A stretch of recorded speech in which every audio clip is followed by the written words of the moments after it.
Hello everybody and welcome back. Thank you very much for joining me. Tonight I have a report from Colorado. A snowboarder sees a Bigfoot type creature. Aspen, Colorado, 2006. Hi Deborah, I'm from the north of England and I wanted to share with you a strange experience I had in the Colorado mountains back in 2006. 10 years previously to this incident, I had started snowboarding. It's one of my favourite pastimes. I've travelled abroad many times visiting areas ideal for snowboarding. I've been to the Alps numerous times and I've also been to the Canadian Rockies too. As a good friend of mine was working in the United States in Colorado, to cut a long story short, he invited me over from the UK to stay with him and do some boarding in the mountains while I was there. It was the week before Thanksgiving, 2006, when I arrived in Colorado. And I found out when I met my friend that the ski area wasn't open at that point, sadly. I was pretty bummed out about it, but my friend told me not to worry about the lack of boarding, as he had bought a snowmobile and we could still get out and enjoy the snow. When he picked me up from Aspen Airport, I'd already seen that he'd bought a new big GM four-wheel drive truck. So a couple of days later, we drove up the back of Aspen mountain range and drove as far up the narrow forest road as we could get the truck to go. We took the snowmobile from then up the mountain. My mate's girlfriend was also with us, so I was taken on the back up to the top where the stairlift station is, while he went back down to collect his lady. I waited there until they returned. The snow was very deep at the top, around 7 or 8 feet deep. We had a whole day riding on the back of the mountain, completely to ourselves. We didn't see anyone else that whole day. I later found out that this was an offence to do this, but I didn't know that at the time. At around 5 p.m-ish, we decided it was time to get off the mountain before it went dark. My mate decided he was going to take me back halfway to the truck first, then he'd return up for his lady. And as I could make my way to the truck using my board and weight, it wasn't a problem. We got about halfway back to the truck, about 15 minutes, and he stopped to let me off and he said, "Just board back to the truck and I'll go and collect Mary." As he disappeared back up the trail, I had the realisation that I was in the middle of nowhere on a foreign continent in the failing light. It was turning into a bright, clear night with a big moon and lots of snow cover. I was traversing the side of a hill on a path that snowmobiles use. So the snow was hard packed down and about 3 or 4 foot deep at the side of the track had been banked up. I could see down into the valley to my right, and the path went down about 500 yards and then it turned 90 degrees right and down into the valley. I stopped at the bend to get my bearings, and I noticed someone walking up the path towards me, but at a distance of about a quarter of a mile away. I squinted into the darkening evening, wondering what I was looking at, and at first I thought it was a bear, as it was big and it was moving quickly. Whatever I was seeing moved with a slope of a walk, a kind of shaggy walk like on the cartoon Scooby Do. I quickly realised it wasn't a bear. I thought it looked like a man wearing a large overcoat or a crombie coat with the collar turned up. Whilst I was watching this unfold, I got the sudden fear. I was terrified. This individual's now about halfway towards me up the path. The way he had come up the mountainside, it walked through the odd group of trees. There were also trees within 30 or 40 metres of the track. The individual suddenly took a 45-degree turn to the right and walked into the snowfield towards the trees. He didn't slow down despite walking through 3 feet of snow, something which would have almost dropped me dead in my tracks, to be honest. The moon was shining from behind this thing, so I didn't see any details on the front of it due to the light shielding its features. At the time, I didn't hear or smell anything. This thing was big though, but it would be hard to gauge its exact dimensions from the distance that was between us. I'd only been stopped for about a minute, but it seemed like an hour standing there, still shaking. Decided it was time to do or die, and I pointed the snowboard straight down the track and went as fast as possible. I didn't stop at the point where it had left the path and crossed into the woods, as I was still very scared. I stopped about 100 metres from the truck, took my board off and ran the rest of the way. As I was getting to the truck, I could hear the ring-ding-ding of the snowmobile coming back. I was as white as a ghost as they pulled up and stopped. I never told them about what I'd seen. My mate would just never have let me live it down. I know how hard it can be to experience something impossible at home, on familiar ground. I can only imagine how many times harder it must be to see something so startling away from home. Knowing the area would give you the advantage of knowing where to head for escape. But on foreign soil, in an area you don't know well, moving from the trail could be deadly. One slip or turn of the ankle can result in a very different end to the day. On an ever-darkening mountain, returning to the car was the safest bet. Yet in doing so, you would have to pass the last place that you saw it. Now, the mountain was clearly clear of people that day, and the weather conditions required more than just a large coat, I would imagine. I did notice a number of behaviour patterns that we usually hear about with Sasquatch or Bigfoot type creatures mentioned within this report. The turning at a sharp angle when they realise that they've been seen comes up often. They will take a sharp turn and move off into the nearest cover. I've also heard the description of the figure wearing a huge coat from many witnesses across the world. They'll say things like, "It looked like something wearing a large coat." I thought at first it was the coat it was wearing because of the bulk of this thing. I thought it was a huge man in a fur coat. Even down to the strategy of keeping the light in the eyes of the viewer, whilst keeping your face and your features within the shade. Many a war general will advise his troops to keep the sun in the enemy's eyes for this exact reason. It makes it hard to look for long periods at a subject or focus in their position. A little like when a police officer shines a torch in your eyes. I know bears cannot walk upright for long periods, but how about upright walking uphill through thick snow? I also wonder how long the creature watched him for from across the cover of the trees. Now, the witness also mentions the strange walking gait with the shoulders pushed forward, often described as hunched or slouched. And I have a number of reports from the area that I'd like to read out to you now that will mirror some of those behaviours. Now, if you're driving up Pikes Peak Highway in Colorado Springs, you'll notice a very famous sign that says Bigfoot Crossing. And the sign's alongside the road there. And this was put there in the early 90s after several reports of Sasquatch sightings around the mile marker occurred in a short span of time.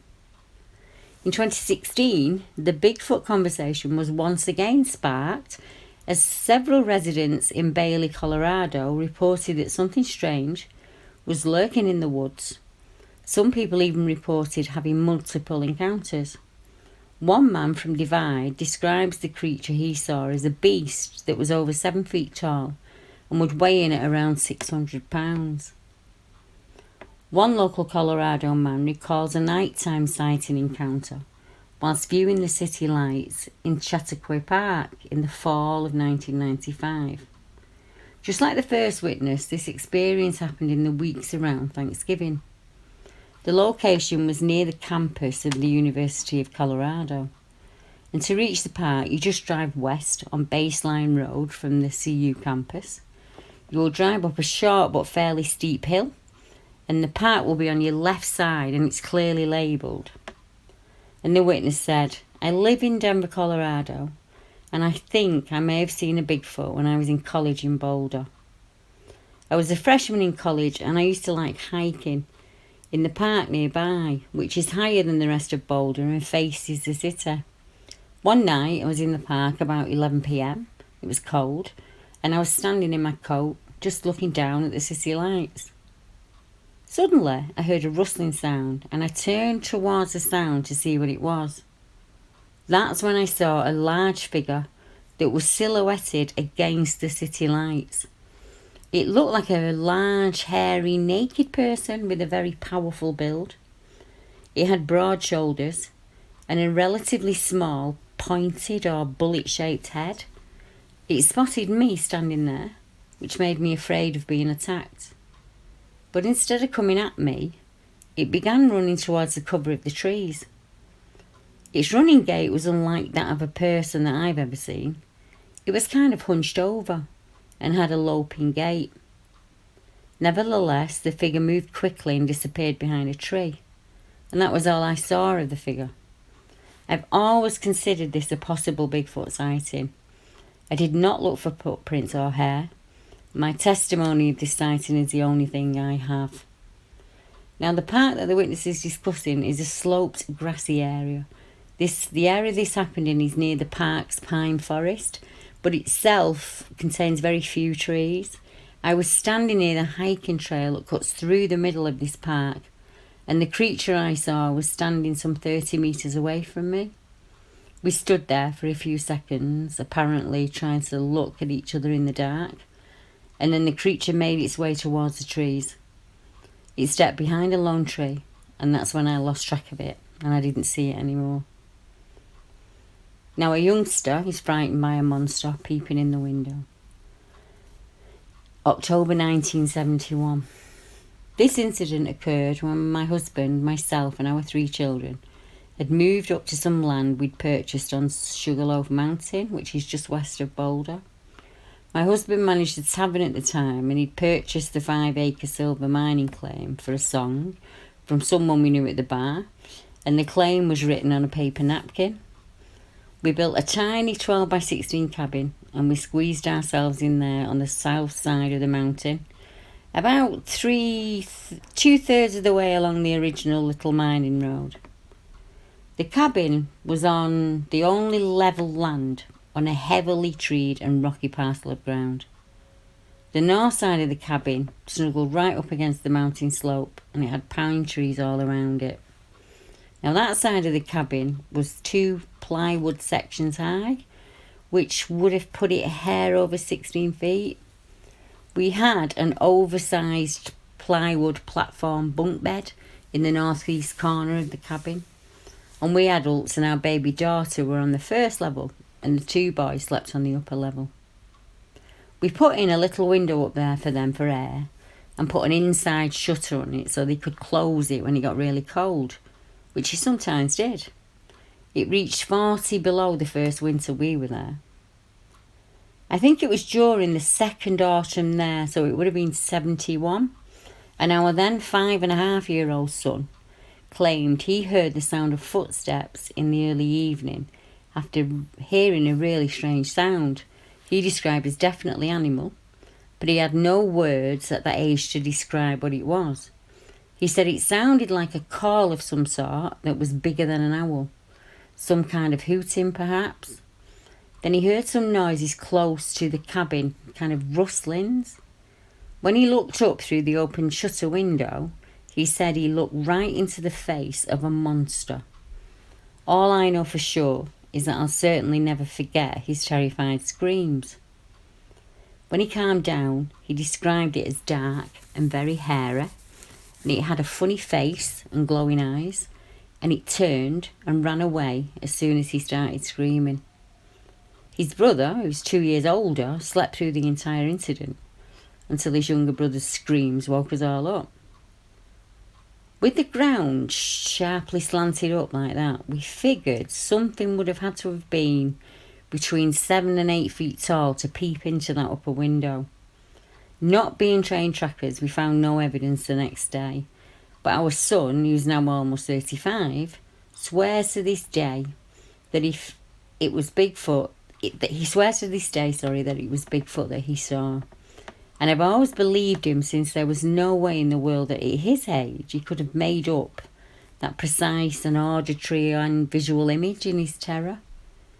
He came over and visited us this morning, and he says the image has never left him and probably never will.